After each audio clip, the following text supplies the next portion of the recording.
Sustainability plan of the National HIV Response Framework aims to replay the current state of knowledge on the HIV epidemic, provide renewed guidance on the national response and support efforts to mobilize adequate resources and undertake actions towards ending AIDS in Nigeria by 2030.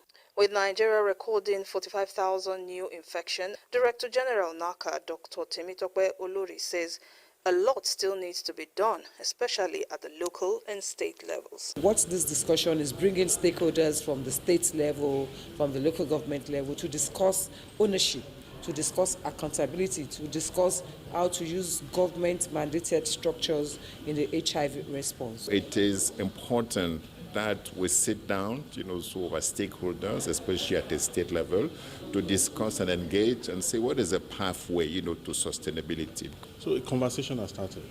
So along the line, we now perfect it and see what works.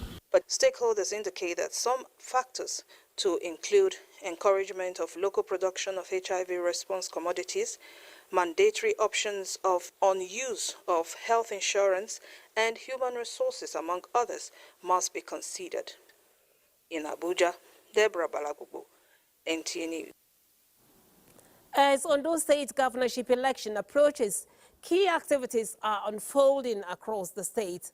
Abiola Rio has the tidbits of recent political happenings in the state.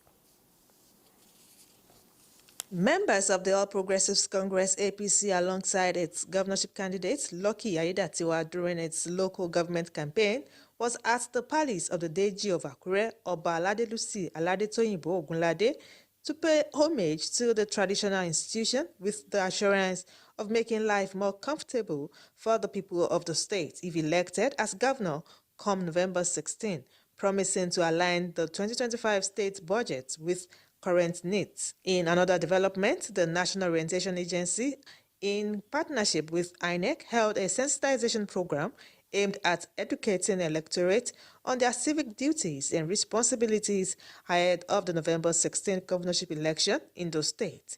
All government organizations here present should know that it is important that they collaborate with INEC and use their different platforms to promote electoral literacy. Meanwhile, in the lead-up to the election, the Independent National Electoral Commission, INEC, has commenced the distribution of permanent voter cards, PVCs, in preparation for the Ondo State governorship election scheduled for November 16th. Hardly spend 2 minutes before you search your name and get it, then you sign before you leave.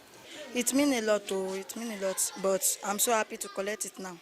The exercise will continue until October 29th in Akure. Abiola Rio, NTA News. Sports news and more after this time out. Do stay tuned. Sports news is next with Bade. Thank you, Bade.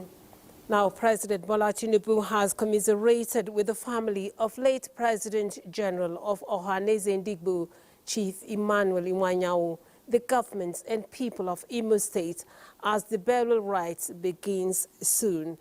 The President Tinubu described late Chief Iwanyawu as a colossus of many parts, indigenous businessman and an astute politician.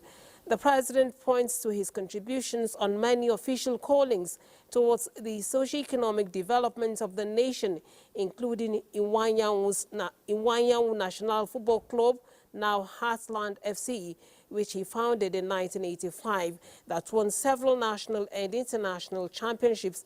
He also describes late Chief Iwanyawu as an entrepreneur who believes in Nigeria's human and material abundance, lived a life of service with his wealth, serving his people and the nation, providing scholarships to indigent students, building schools and hospitals, and supporting many charitable causes, and prayed God Almighty to grant his soul eternal rest. And that's Network News for tonight. We thank you for watching. Do have a good weekend. I am Lami Ali.